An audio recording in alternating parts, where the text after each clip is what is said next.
How to restart phone with damaged power button on OnePlus Nord phone. First go to settings.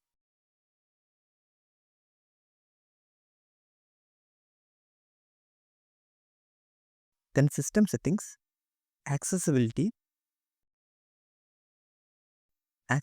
menu. Turn on this.